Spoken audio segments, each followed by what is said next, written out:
me and the people in Southeast Texas here, or this part of Southeast Texas, it's a rainy Sunday. It kind of takes me back to when I was a kid, because we had a lot of rain where I grew up. But when it was rainy and cold, that was the time to curl up in front of a good fire with a good book and just relax and enjoy yourself. Got nothing to do with today's reading in a way. Well, the title is called Why. If you've been a parent of toddlers, or you've been around toddlers a lot, or you're a teacher, you probably know by heart why. And you've probably also struggled to find answers. Well, I know when I was a kid, I was a major pest, and I do believe that why was one of my favorite questions. But I wasn't alone. I guess most toddlers say, why? First quote is from Elijah Muhammad, who was the head of the black separatist movement, Nation of Islam, for about 40 years, from the mid-1930s until he passed away in the mid-1970s. And he says, asking good questions is half of learning. Asking good questions is half of learning. And Ernest Holmes in The Science of Mind, the textbook, on page 365, paragraph 2 says, the answer to every question is within us, because we are within spirit, and spirit is an indivisible whole. The solution to every problem is within us. So there you are. The solution to every problem is within us. And the Buddha would have totally agreed with that, because he often said, hey, don't believe it because a wise person said it, a teacher said it, somebody you look up to said it. He said, don't even believe it because I said it. You need to go look inside yourself for the answers, which is very similar to Jesus saying, the kingdom of heaven is within you. The answers are within you. All right, here we go. Reverend Chris Alexander. If you've ever spent time with toddlers, you probably know that their favorite question is, why? Why is the sky blue? Why do you have to put on pants? Why does the blender make that noise? Why do I have to pick up my toys? Why do we take baths? The questions seem endless until around their 4th birthdays. I'm quite sure I stopped then, anyway. And I think I drove my mother nuts by asking questions about, well, why is the sun the way it is? Or why does the moon go through these phases? Or why do they know about all these planets? Anyway, to get on.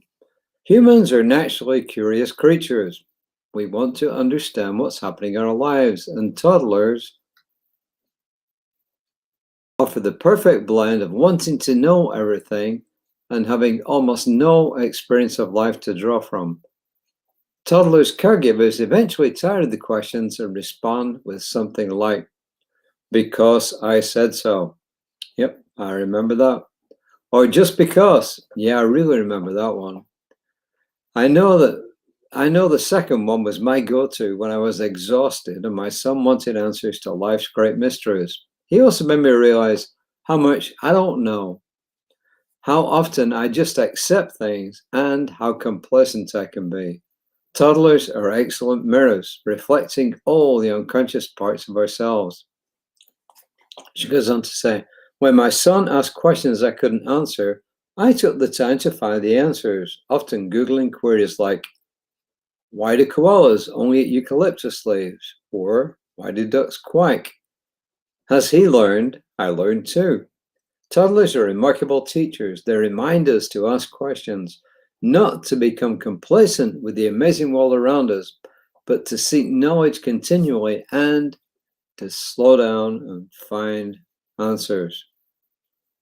She then says, I invite you to join me in reigniting the sense of wonder and curiosity that you had as a child. And I think that's a pretty good challenge. You know, all of us become complacent. Oh, excuse me. I'm not tired now. Why I'm yawning. Maybe it's just looking outside at such a gray day and a rainy day.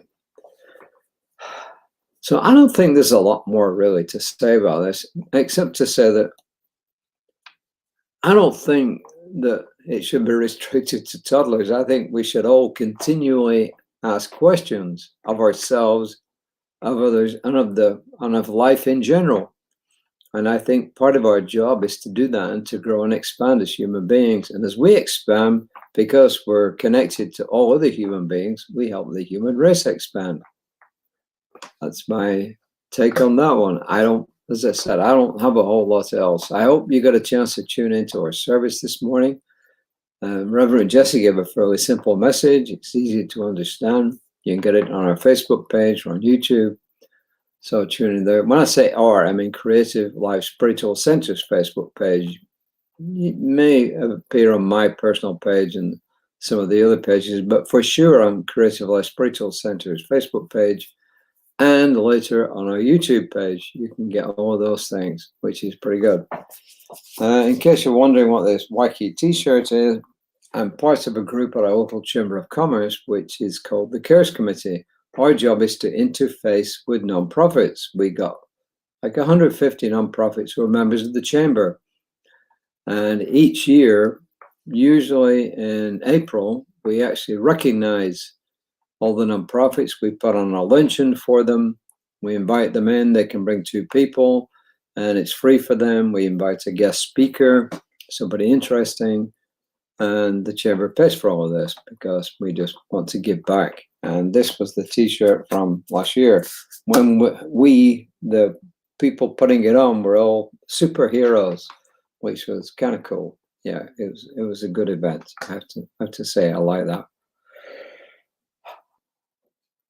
I'm yawning again. I totally apologize. Yeah, Reverend Lisa will be back tomorrow at 9:15. I quizzed her this morning at our service, and she said 9:15. Tell them 9:15. So she will be back at 9:15 tomorrow. She'll be reading from the Science of Mind textbook from the Meditations. I incorrectly said this morning from the Science of Mind magazine, and she said, no, that's what you read from. That's perfectly true. The affirmation is, I continually seek knowledge and understanding, slowing down to experiencing the amazing world around me. I continually seek knowledge and understanding, slowing down to experience the amazing world around me. And on that same vein, one of the reasons that I teach classes, whether it's world religions that I'm currently teaching at a local community college, or the Trans-Scarcity, which I'm going to be putting on early next year, are the ones I've just put on. The reason I like teaching is because I learn from the students, and I learn because often I have to do research to find out and add to the course, even if it's something I've taught before. So to me, teaching is a great opportunity for learning. So, and I think that our job as human beings is to learn and to grow, but to, well, at least research good stuff. Speaking of which, as I mentioned the other day, when you go online, check your sources. Make sure that what you're getting is from a reliable source. There's so much misinformation and junk out there that it's easy to get misled. So make sure it's coming from a reliable source. And if you need help with those, you can always reach out to us. So until tomorrow, round about this same time, I just want to say namaste.